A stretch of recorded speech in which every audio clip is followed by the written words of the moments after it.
So I quit alcohol 4 years ago today. Let us have a big alcohol-free G&T cheers to that. So in this video, I'm going to share more about the main reason why I quit alcohol, which I didn't do in this video because it was still all very raw. Back then, I really was not ready to talk about it 6 months after it happened. I guess I also want to share a kind of brief overview of my relationship with alcohol from when I started drinking to becoming sober, and some of the biggest benefits that I've experienced from quitting. But just a bit of a disclaimer, my goal, I guess, with sharing this kind of stuff is not to shame anybody who chooses to drink alcohol. It's to reach people who know they have a problem or think they might have a problem with drinking. There's not just two types of drinkers. It's not like you are an on the floor alcoholic, rock bottom, or you're one of those people who can just drink socially and always have an amazing time. Like almost everything in life, it is a spectrum. And with all that said, I'm just gonna start talking and see where we land. You probably know, but in case you don't, because some people don't, I'm Irish and I live in Ireland. And my school friends started drinking when they were around 13, 14. We would be getting ready to go to junior discos and they would be drinking naggins of vodka. A naggin here in Ireland is, I think it means like 200 ml of a spirit. But yeah, they'd be hiding in the wardrobe, swigging out of these bottles. And I was absolutely terrified of my mom smelling alcohol off me. So I was just too scared to even chance it. Even at that young age, I knew that there were all kinds of problem drinkers on either side of my family, from binge drinkers to alcoholics.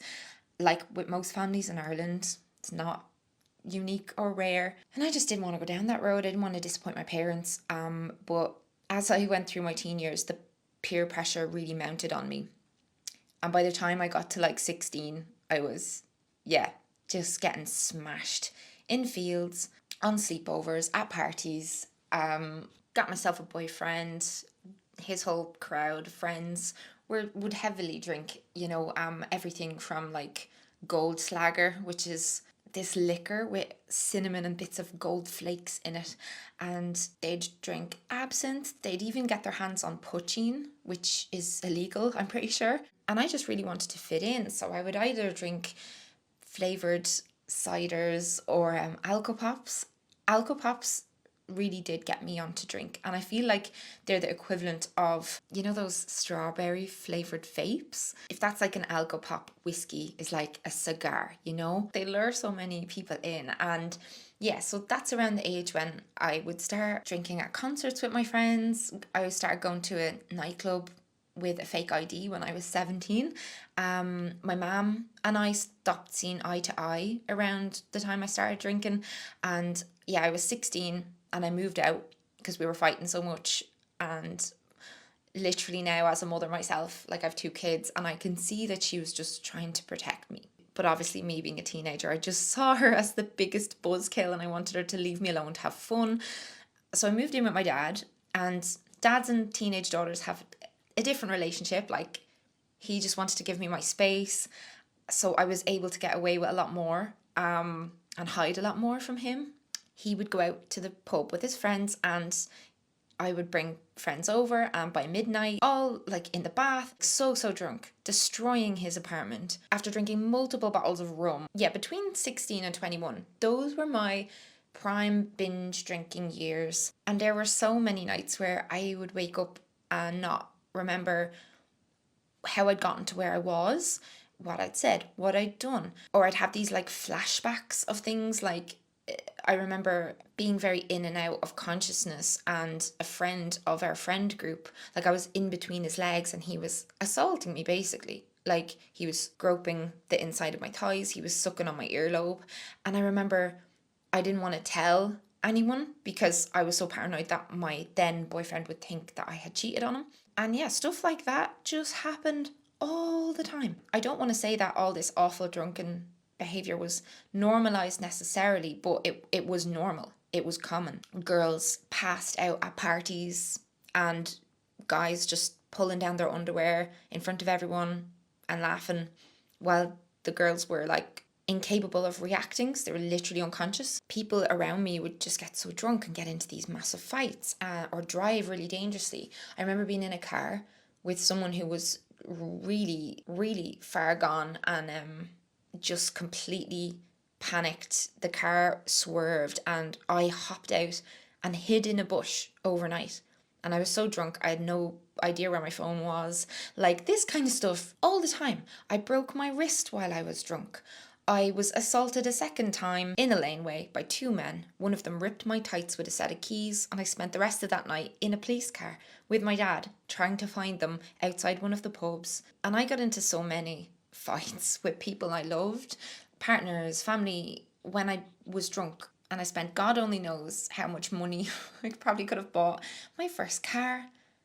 But no, spent thousands probably on drink. Fast forward to me turning 21, and I became really interested in health. So like, I learned how to cook, lost a bunch of weight, got fit, and I'd keep binge drinking as like a treat for special occasions. I gave myself this new rule to just drink 2 glasses of wine on nights out. I'd trained myself to like wine, and that's the funny thing. You know, when we're like really young, we just think alcohol tastes like poison. Makes sense. It's literally a toxic substance. But I had trained myself to love it, and I love the taste of drink. I still do. Like, I know I don't taste it anymore, but the flavors, like a big goblet of wine in an Italian restaurant, or like a mojito on the beach. Then yeah, for most of my 20s, my drinking habits were relatively normal if you compare them to most of my friends. I would drink and get quite tipsy, not so messy that I couldn't look after myself, but I had so much fun.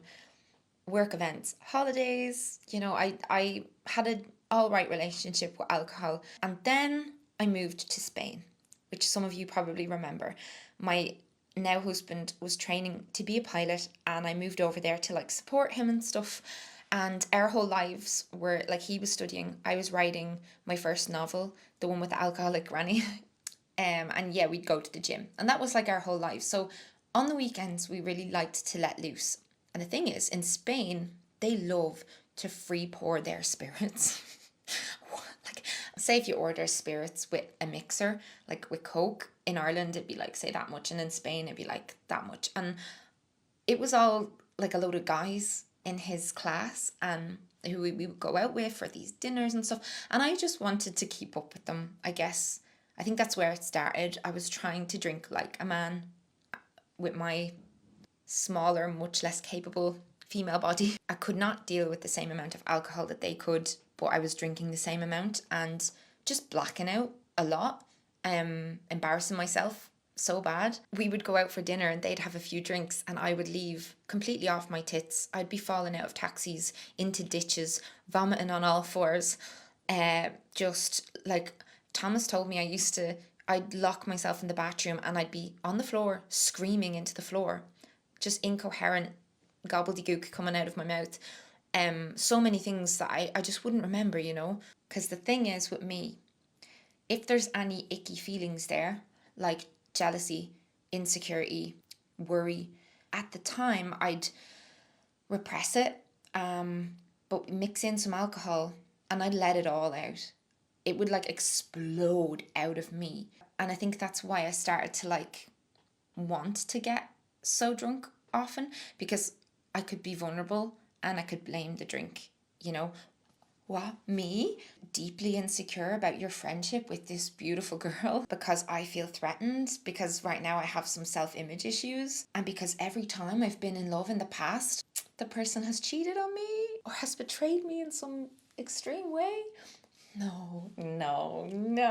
It was just the gin. So yeah, I'd get really drunk and I'd lose my mind. Over the course of a few months, my drinking habits basically changed. Maybe I just felt like I suddenly had a lot to lose and I wasn't sure how to deal with that. Fast forward to us moving back to Ireland. This continued and it was really impacting my progress with weightlifting at the time, and it was massively impacting my job because I'd have all these days where I'd be so unproductive after a mad drinking session, and I'd be postponing or cancelling on sponsorships one night back in Dublin, like Thomas and I were drinking with someone, and I ended up drinking almost an entire bottle of whiskey.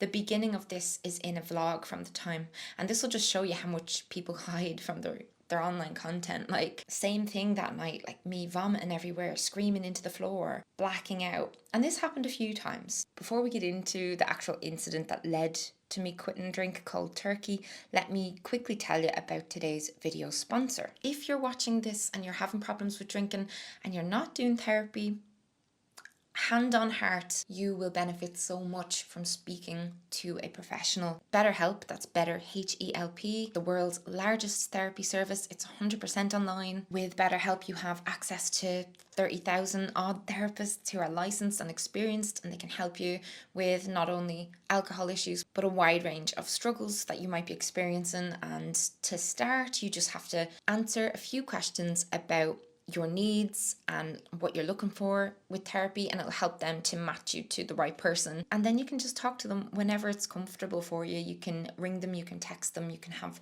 a weekly video call at your own convenience, which I really appreciate as a mother of two very young children. If for whatever reason you're not vibing with the person they've matched you with, you can switch therapists for free.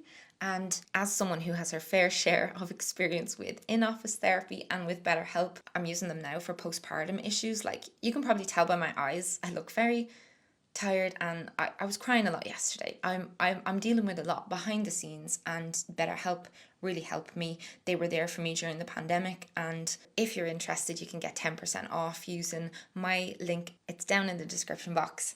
I couldn't speak more highly of BetterHelp. Right, let's go there.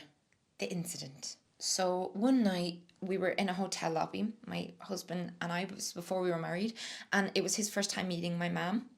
My mum and I had a very strained relationship for many years, which I've shared. I've not gone into it much, like obviously to protect her privacy and my privacy. There's certain things I'll never share online. But yeah, I was mixing drinks for about 7 hours, 8 hours straight, not drinking any water. And basically what happened is a conversation came up that really triggered me. I was in such a deep state of drunkenness when this triggering conversation happened, and suddenly I was like a dog with rabies. I lost my mind. I was not just drunk, I was dizzy. I was having delusions. I turned violent. I broke stuff. I cannot remember a lot of it. I had to be physically removed from the hotel by the staff. Bear in mind, I have a public presence at this point, and it was just so mortifying. Some of the things that I apparently said and did, and the little slivers that I do remember, it was the worst moment, night, day of my entire life by a mile. Absolutely awful. For days afterwards, I was shaking. I couldn't eat. I couldn't sleep. And, I think that was my moment of clarity. This isn't who I want to be. I don't want to hurt people that I love. I don't want to be awful to be around. Alcohol and me, we ain't vibing. I quit cold turkey. Quit drinking just immediately.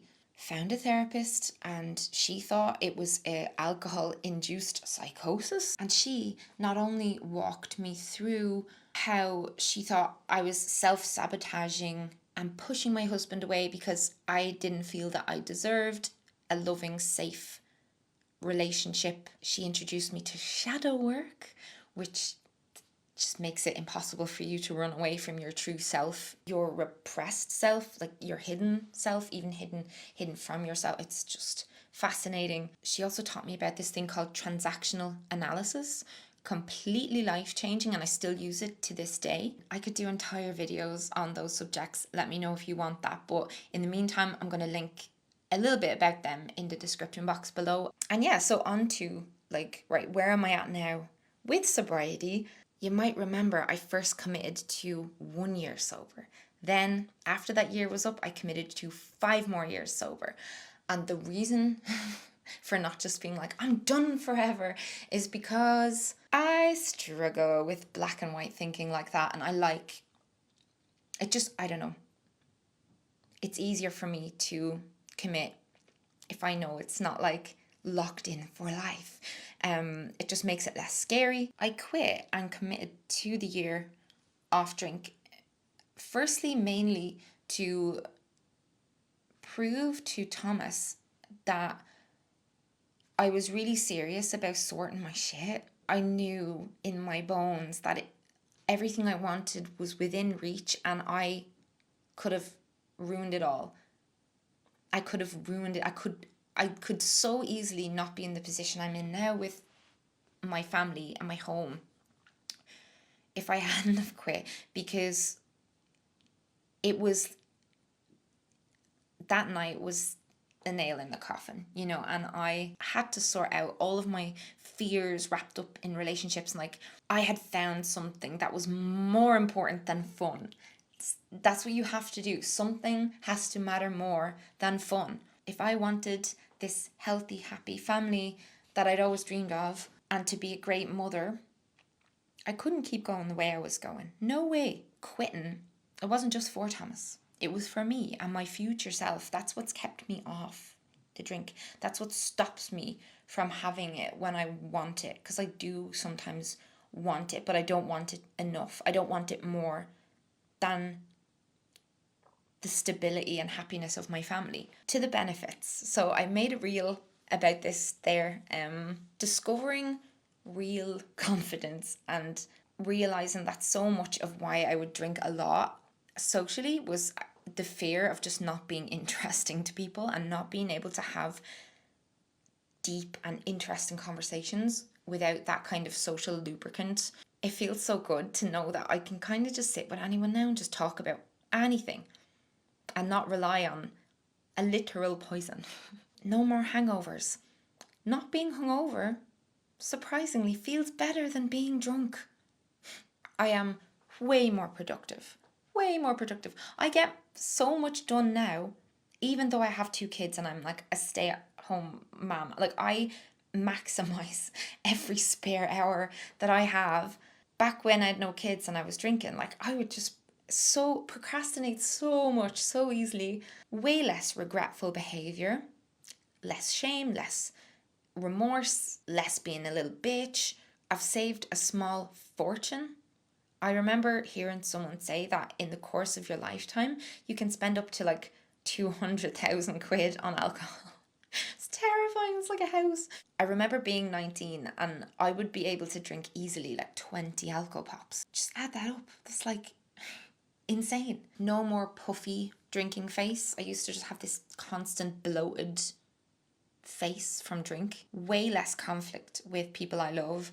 Obviously, there's still, you know, bickering and arguments, but it's just a different level. It's like, I argue like an adult now, you know.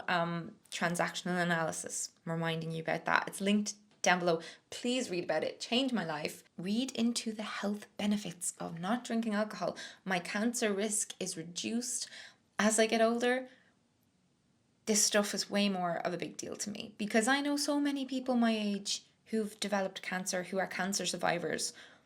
Couldn't say that when I was 20. You know, you blink and you're like 15 years older. So stuff like cancer risk, like that shit matters to me now. Whereas when I was 20, it just seemed so far in the future, and it was just like, I was like, oh, don't need to worry about that. And I can remember things. Like, I don't have any more of these awful experiences where I go to an event and I just can't really remember it. I just try and imagine like my wedding if I'd been drinking. The most expensive day of my life. Like, imagine spending all that money and just having like these little crappy little flashes of memory. The biggest benefit by far is just I've been able to address all the crap that alcohol was masking for me. Like, it was masking so many problems that I thought I had dealt with. Like, I had been to therapy multiple times already and I just didn't think these things were things. Turns out, actually, oh my God, like up until even my mid-20s, I was just lying to myself. I was crippled by fear and just feelings of inadequacy and fear of abandonment and so many yucky things. And yeah, just getting sober, therapy will be worth it if you're if you're thinking about it. And it is going to be hard. It's brutal during like Christmas and like times where you have to be around, people, and you want to just feel loosey goosey. And it's not just Christmas, it's baby showers, I've learned. It's weddings, parties, funerals, christenings, barbecues. There have been days postpartum that really tested me, and I've so desperately wanted to just have one massive glass of wine at the end of a hard mothering day.